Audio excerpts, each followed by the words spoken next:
Previously on The Silver Sword. The Silver Sword. The Silver Sword is the story of Ruth, Edek, and Bronya, who are looking for their parents. Their father, Joseph Veliki, was sent to prison by the Nazis. Their mother was sent to work in a camp in Germany. Joseph escaped from prison and went back to his home. There, he met a boy. What was his name? Jan. Joseph gave him a silver sword and asked the boy to tell his three children he would go to Switzerland to meet their mother. Ruth, Bronya, and Edek decided to make their new home at the other end of the city. Edek got a mattress and some curtains from a bombed building. Later, in the early summer, living in the forest, Edek was in charge to get food from kind farmers, but one day he was surprised and caught by the soldiers. After winter, they decided to come back home to Warsaw. By January 1945, the Nazis were gone and the city was in the control of the Russians. One day, Bronya found a boy lying on the floor outside the place they were living now. What was his name? Jan. Ruth asked the Russian soldiers for help. Ivan, who was a soldier, gave them food, blankets, and told Ruth that Edek was in Posen. But then they found out he had escaped. The children went to a kitchen field for food. Jan tripped over and a huge fight started. When they were fighting, Ruth had children beneath her and on top of her. She wanted to reach some food from the ground and she took a hand. Whose hand was it? It was Edek's hand. Now the four children are on their way to Switzerland to meet their parents. Right now they are in the American zone. It was now the middle of June and Edek was no better. They made a camp near a river and planned to stay there until Ruth and Jan earned enough money to buy Edek a pair of new boots. Edek and Ruth started to suspect about where the food came from. They thought Jan was stealing. Jan got in trouble. He tried to stop the train and steal the food in the American tracks. But he was discovered by Captain Greenwood, an American soldier. Did he take Jan under arrest? He gave him two choices: to pay 200 marks or spend 7 days in prison. They didn't have enough money to pay, so Jan had to be under arrest. One July morning, they got to a Bavarian farm and they spent the night there. Unfortunately, they were surprised by its owner. How did the farmer react when he found the children hidden in the barn? He was surprised and angry at the beginning. Then he invited them to stay at his farmhouse. Edek explained what they were doing there. It was after dark when we arrived here. Sorry. We can work for you to pay you. Of course. And if I'm not happy, I will give you to the burgomaster. What's a burgomaster? He's an important town officer. He would be very interested in you. What were the burgomaster's instructions? All Poles must be sent back to Poland now. In the farmhouse, there was coffee and fresh bread. children met Emma. Who was Emma and how did she treat the children? She was Frau Wolf, the farmer's wife. She was really kind to them and fed them. They started working that day. Edek was the only one who stayed at the kitchen with Frau Wolf. He was not strong enough to work outside. There was a dog named Ludwig in the farm. What was his relation to Jan? Jan and Ludwig became good friends. He followed Jan everywhere. One day in the kitchen, Ruth looked at a photo of a young man. Who was the man in the photograph and what happened to him? He was Frau Wolf's youngest son. He died while he was fighting to keep Russians out of Warsaw. Jan didn't understand how these people, good people, could have sons who had been German soldiers. We should be enemies. Your only enemy here is the Burgomaster. Rudolf loved Ludwig as you do now. You are like Rudolf in other ways. Oh, but he was sent to Warsaw to kill us. Would you like to stay here? Yes, I would, because of Ludwig, but I'd rather go with Ruth and the sword would not let me stay here. Which sword? This one. Joseph Veliki gave it to me and I promised him to find and help his children. Next day, they were working in the field when a car crashed behind trees. They went to help and to check that the driver was okay. There was blood on the head's driver and the car wasn't badly damaged. Edek thought that he could be the burgomaster. The man asked him some questions. Meanwhile, Edek helped to push his car. Are you working for Kurt Wolf? Where are you from? The next day, the man visited the farm. What did he want to do? He said that the children had to be sent back to Poland. The farmer tried to explain to him they were going to Switzerland to find their parents. What was the burgomaster's reaction? He laughed and said the only way to continue the journey was to prove that one of the parents was alive. The farmer took the silver sword and told the story, but it was not enough to convince the burgomaster.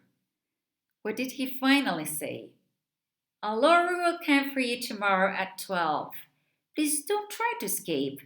There are American guards on the road as well as in the forest. The farmer fetched the canoes with 3 paddles. The 4 children escaped at 3 in the morning, taken down to the river. Which were the 2 difficult moments on the Falcon River? Number 1, the rapids 10 kilometers below the village. And number 2, the place where it joins the Danube River. After a few minutes in the canoe, Jan noticed the canoe was too low and there was something under the front of the canoe. What was it? A wet nose touched Jan's finger. It was Ludwig. Once they followed the riverway, they kept paddling by the middle of the river before getting to the rapids, the hardest part of the river. When they crossed a bridge, a man began to wave. Ruth didn't know what he was trying to say. She tried to pull away, but the man held onto the paddle. Who was that man? He was an American soldier. Finally, they escaped. Ruth and Brownie were pushed on the right side of the river. What happened to them? They noticed they were alone. Jan and Edith were not there, and they had to push the canoe off the ground and wait for the sunrise. But suddenly, Brownie saw something in the water. What was it? It was the paddle they had lost when they were fighting the soldier. It's our paddle. What good luck. Now we can go on. It was the time for the rapids. How did Ruth react when she had to go through them? She knew this was the most dangerous part of the river, but she battled the wild river bravely until the water slowed down. Now they were safe. But something happened to the canoe. The canoe had hit a rock in the shallow water, and there was a large hole on the bottom. What did they do? They had to go walking. They were walking through the green fields. There was an unfinished haystack. Who did Ruth and Ronnie meet by the haystack? They met Jen and Edith. They had waited there all morning, hoping to see Ruth's canoe come down the river. "Where have you been?" Jen shouted from the haystack. What happened to the boys? They had lost their canoe on some rocks. They walked into Falkenberg. Jen realized he had lost the silver sword because it was not in the wooden box. "The sword's missing. Someone has stolen it," said Jen. After a moment, he realized he had left the sword in the farm. Jen wanted to go back to the farm, but Ruth stopped him and said that the sword would be looked after by the wolves because they were honest people. Edith got worse and couldn't go on walking. Ruth was very concerned about her brother. "I can't go on," Edith said, his voice a whisper. Jen thought the sword brought them luck to continue their trip to Switzerland. The next day, Jen had left with his dog. Ruth, Ronnie, and Edith stopped a lorry which was driven by an American soldier called Joe Bolsky. He met a wild animal on the road and had tied it up in the back of the lorry. The wild animal was Jan and his dog, who had screamed and kicked at him. The children continued their trip with Joe Bolsky towards the lake. Jan remained tied up at the back. The 4 children are in a refugee camp. They could not continue their way with Edith dying, and without proof their parents were alive, they could not be allowed to leave the camp. Ruth writes to the farmer back in Bavaria to ask him to send the silver sword. One day, the camp official asked Ruth for her story. He showed him 2 letters and the sword. The sword had been sent by the farmer once he found it with a letter telling the children's story. The second letter was their father's, telling how he had escaped from prison and had met Jan. Joseph was living in Appenzell on the other side of the lake. The camp official allowed the children to leave the next day. Ronnie, Ruth, and Jan crossed the stream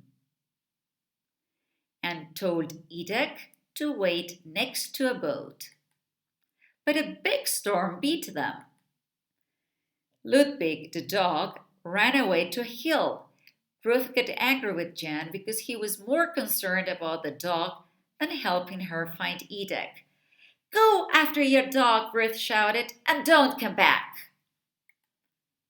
Finally, he realized he couldn't lose Ruth. It was dark when Ruth opened her eyes. Someone was lifting her. Who was that man? It was Joseph, her father. Jan told what happened before getting there. He saved them from the storm after they fainted. He became a hero. The 4 of them were safe. Who were the 4? Edith, Bronya, Ruth, and their mother. "What about the silver sword?" said Ruth. Jen hadn't got the wooden box anymore, so he tied the sword around his neck. He knew if he kept it safe, he would find Joseph. An international children's village was built in Appenzell. Each nation had its own house, where 16 children who had lost their parents could live. There, they could grow up with the children of the house parents. Joseph Velicki and his wife became the house parents of the Polish house. Bronia grew up a happy child, drawing pictures and playing with the other children. Edek was sent to a hospital. After 18 months, he returned to his family. Then he went to study in Zurich. The ITS could find out nothing about Jan's parents, so he became a Velicki. Ruth took him to the farms near the village where the farmers soon discovered that Jan could do almost anything with a sick animal. So in time, even the wild Jan grew up and learned to behave well. Ruth found the new life more difficult than the others. But slowly, Ruth became better. She went to Zurich University and became a teacher. She married a young Frenchman. When a second French house was built, Ruth and her husband became house parents in the village. In the Polish house, Margaret Velicki gives something very special in its own special box, the silver sword.